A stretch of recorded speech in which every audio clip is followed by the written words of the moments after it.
एक मध्यम वर्गीय परिवार के लड़के ने 10वीं की परीक्षा में 90% अंक प्राप्त किए।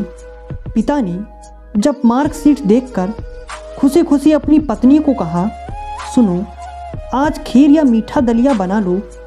स्कूल की परीक्षा में हमारे लाडले को 90% अंक मिले हैं। माँ किचन से दौड़ती हुई आई और बोली, सच, मुझे भी दिखाइए मेरे बच्चे की कामयाबी की पर्ची। ये सुनते ही बीच में लड़का फटाक से बोला, क्या पापा किसे रिजल्ट दिखा रहे हैं? क्या वह पढ़ लिख सकती है? वह तो अनपढ़ है। अंशपूर्ण आंखों को पल्लू से पोंछती हुई माँ चुपचाप दलिया बनाने चली गई। लेकिन ये बात पिता ने सुनी थी और देखी भी। फिर उन्होंने लड़के के कहे हुए वाक्यों में जोड़ा और कहा, हाँ बेटा, सच कहा तुमने, बिल्कुल सच। जानता है, जब तू गर्भ में था तो उसे दूध बिल्कुल भी पसंद नहीं था। तेरी माँ ने तुझे स्वस्थ बनाने के लिए हर दिन 9 महीने तक दूध पिलाया। क्योंकि तेरी माँ तो अनपढ़ थी, इसीलिए तुझे सुबह 7 बजे स्कूल जाना होता था। इसीलिए वह सुबह 5 बजे उठकर तुम्हारा मनपसंद नाश्ता और डिब्बा बनाती थी। जानता है क्यों? क्योंकि वो आज भी अनपढ़ थी। इसीलिए जब तुम रात को पढ़ते पढ़ते सो जाते थे तो वह आकर तुम्हारी कॉपी व किताब बस्ते में भरकर फिर तुम्हारे शरीर पर ओढ़नी से ढक देती थी और उसके बाद ही सोती थी। जानते हो क्यों? क्योंकि अनपढ़ थी।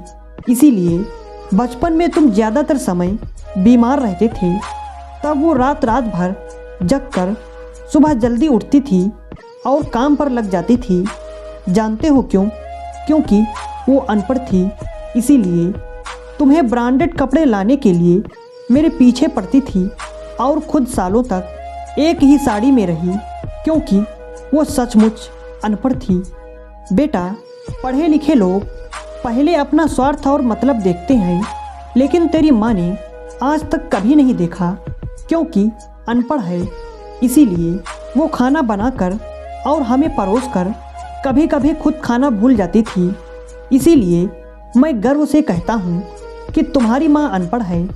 यह सब सुनकर लड़का रोते रोते और लिपट कर अपनी माँ से बोला, माँ, मुझे तो कागज़ पर 90% अंक ही मिले हैं, लेकिन आप मेरे जीवन को 100% बनाने वाली पहली शिक्षक हैं। माँ, मुझे आज 90% अंक मिले हैं, फिर भी मैं अशिक्षित हूँ और आपके पास PhD के ऊपर की उच्च डिग्री है। क्योंकि आज मैंने अपनी माँ के अंदर छुपे रूप में डॉक्टर, शिक्षक, वकील, इन सभी के दर्शन कर लिए। मुझे माफ़ कर दो माँ, मुझे माफ़ कर दो।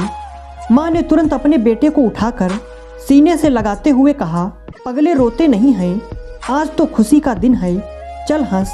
और उसने उसे चूम लिया। अगर आपको हमारी कहानी अच्छी लगी तो लाइक और शेयर ज़रूर करें और ऐसे ही कहानियाँ सुनने के लिए हमारे चैनल को सब्सक्राइब करना बिल्कुल ना भूलें।